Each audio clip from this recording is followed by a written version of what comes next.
warahmatullahi wabarakatuh. Perkenalkan, nama saya Rika Lestari, NIM 0104231040. Saya dari Fakultas Dakwah dan Komunikasi.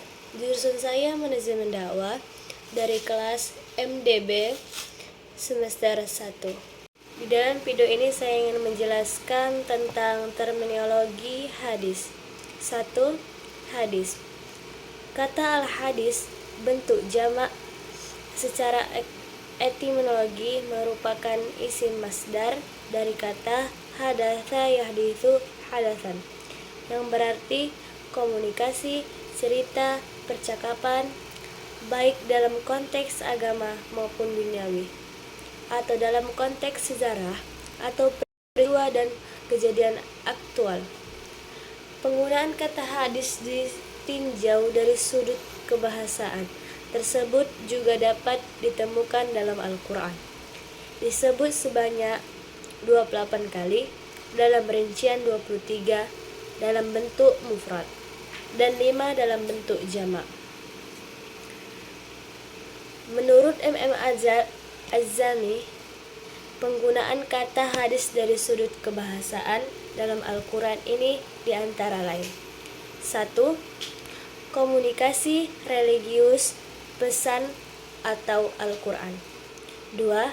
Cerita duniawi atau kejadian alam pada umumnya. 3. Cerita sejarah. 4. Rahasia atau percakapan yang masih hangat. Kedua, sunnah. Kata sunnah terdiri dari akar huruf sin dan huruf nun, yakni sunni. Sunnah bermakna sawara atau gambar. Sedangkan secara etimologi, Ibnu Mazur mendefinisikan sunnah sebagai al-tariqah atau jalan, atau asyirah sikap, yakni jalan manusia yang lurus atau sikap manusia yang baik. Secara terminologi, secara istilah, sunnah adalah jalan yang ditempuh Rasulullah SAW dan para sahabatnya, baik ilmu, keyakinan, upaya, perbuatan, maupun penetapan. Para penganut Sunni juga disebut sebagai ahli as-sunnah wal jamaah, orang-orang dari tradisi dan pengikut dari Nabi Muhammad SAW, atau ahli sunnah untuk singkatnya saja. 3. Khobar. Khobar menurut bahasa berarti al-naba, yaitu berita. Sedangkan menurut istilah terdapat 3 pendapat, yaitu A.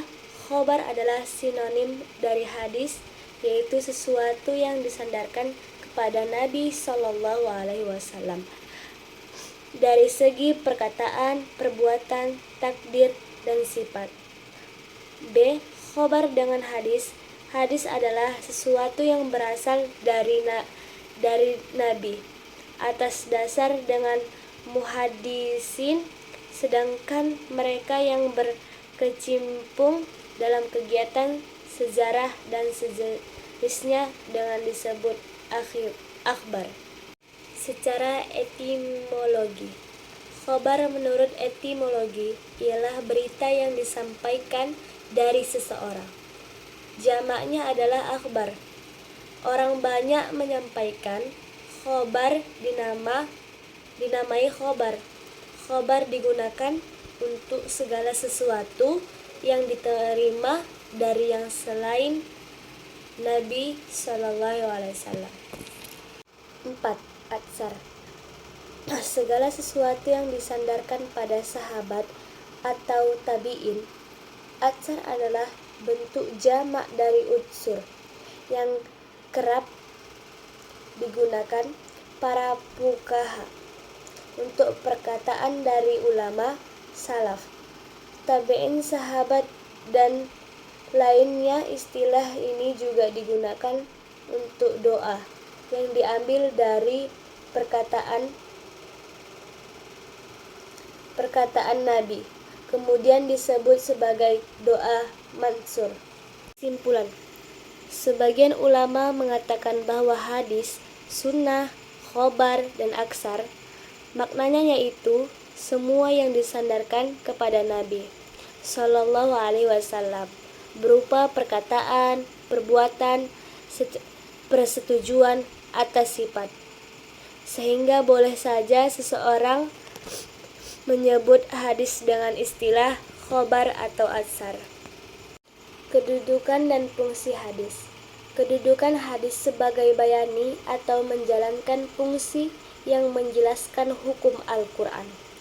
Tidak dilarang lagi dan dapat diterima oleh semua pihak, karena memang untuk itulah Nabi ditugaskan oleh Allah Subhanahu wa Ta'ala.